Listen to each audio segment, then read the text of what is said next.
could have done better in some defensive plays, but it happens. You make 10 changes. The team might not be used as the guys that have been playing, but I think it was still a top game. I think everybody came out, they wanted to do the best they could, and I think it showed. The hustle, the aggressiveness of the team, and I think it's a positive because Turkey's a top team. I mean, they might have not performed their best throughout this tournament, but their quality is on the pitch and you can see it. So I still think it was a top game, and we need to move on, of course, but we're full of confidence. I'm not worried about it.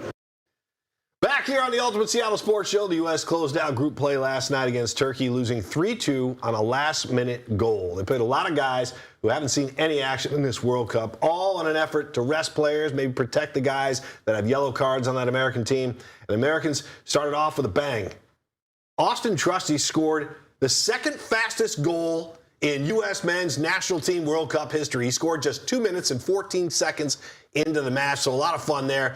We know there were a lot of new faces on the field last night, you guys, which could be a bit of a plus if they can have a deep run in this tournament. Yeah, for sure. I mean, you definitely want to see how everyone kind of can gel together, how everyone gets some fresh legs out there.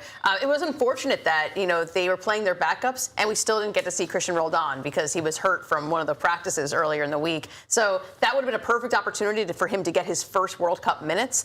But, yeah, I think it's always great for the team if they're in a position to be able to rest some players. Yeah, I think it's good to have them rest. That's a great thing.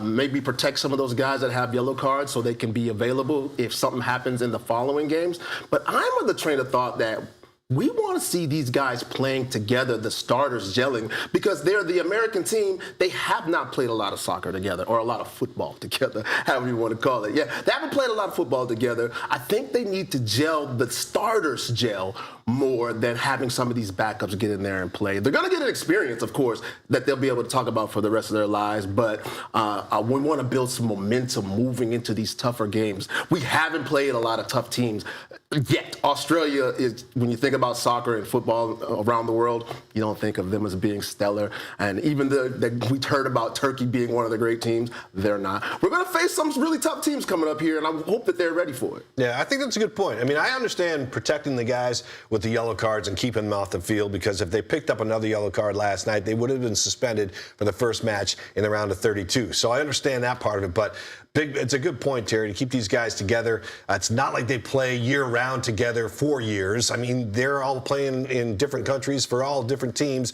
They come together for this international competition, and they really haven't played together that much. So I like the idea of keeping them going, and you just roll the dice whether you're going to get injured or not in those games. The Americans get ready for round of 32. They'll open the knockout stage against Bosnia-Herzegovina. That match will be next Wednesday, July 1st at Levi Stadium in Santa Clara. Former Sounder Casey Keller, four-time U.S. World Cup goalie, has been around this game a long time. He says for the Americans to make a strong run in the knockout rounds, they have to shore up their defense, and he uses the 4-1 win over Paraguay as an example.